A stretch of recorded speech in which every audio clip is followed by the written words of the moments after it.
Little Visitor and Other Abductions is a collection of 3 self-published comics by Adam Szym. I've never read any of Adam's work, but the cover looked cool. I follow him on social media, so I picked this up.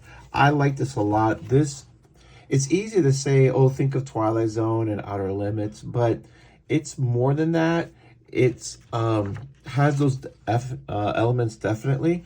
It's a horror sci-fi, and it is black and white, but I think there's also a lot of nuance, and there's a lot of things that are, there's enough there to tell you the story and you can put the story together, but there's also elements that can be interpreted, like maybe a Kubrick film like The Shining, or maybe television like The Sopranos or Mad Men, where you can kind of speculate a few things, but it doesn't really change the ending or the narrative of the story. I also like the art. This is like old black and white TV and movies, and that the art is really good, but it's not trying to outdo you with a bunch of cross hatching and a bunch of stuff. I mean, when the detail's needed, the detail's there, but it's not always trying to do too much. It's like the black and white films and TV where what's really important is the pacing, the structure, the shadows, the posing. That's what, and it's almost like less is more, and it allows you to focus on the story. Like other people that are really great at doing that with black and white, who can add a lot of detail when it's needed, but they can pull it back and just do, I would say, enough to get the story across. And I also like the 3 stories, they didn't go for the cliched endings. They didn't go for, a lot of times I see with science fiction, the cop-out is that you paint yourself into a corner and then you just stay there and you have a depressing ending. I think it takes some skills to kind of paint yourself in a corner and then try to paint yourself out of that corner. And with these, their 3 stories have 3 different types of endings, and they have 3 different themes, but overall, I think they're good stories. They're kind of hard to put down.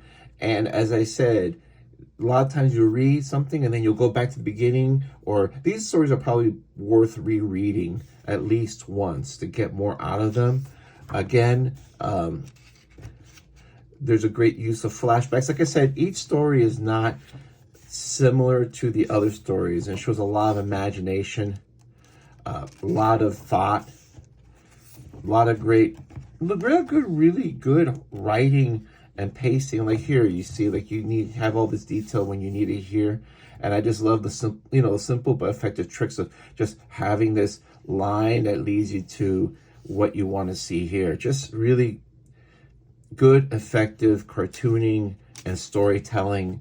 I just really like this book a lot. I'm gonna look forward to see if they self-publish any other comics and pick those up. But this collection is a great collection. It's a nice hardcover, really good paper. It's well made. It actually came shrink wrap, which I like, because especially with black books, you can just breathe on them and they get dinged. So it's nice that when you buy it brand new, I mean, if it gets dinged later because you mishandled it, that's your problem. But it's nice that it comes shrink wrapped, so it comes like in pristine condition. You know, something that if you buy from Amazon, Amazon is not going to be able to ruin it as much because it's shrink wrapped. I think Oni Press did a really nice job with this. Just really good, effective horror that's nuanced and isn't, no offense to the Junji Ito thing. Like, I know everybody loves him. I know he's a guy when it comes to horror, but the art is great. I don't think the writing is that good. And I think that there's a difference between being scared psychologically and being scared visually. And I think, to me, the more effective is the psychological. And if you go back to a lot of the old horror movies, or you go to movies like The Thing by John Carpenter, or the original one, the fear is more the psychological and the tension that builds, not so much when you see the actual creatures. Anyway, I like this a lot. I think it's a good read. If you see it in the store, go through it, look it up. It's nice seeing somebody doing old school sci-fi, but it doesn't feel old. if that makes any sense. Thanks.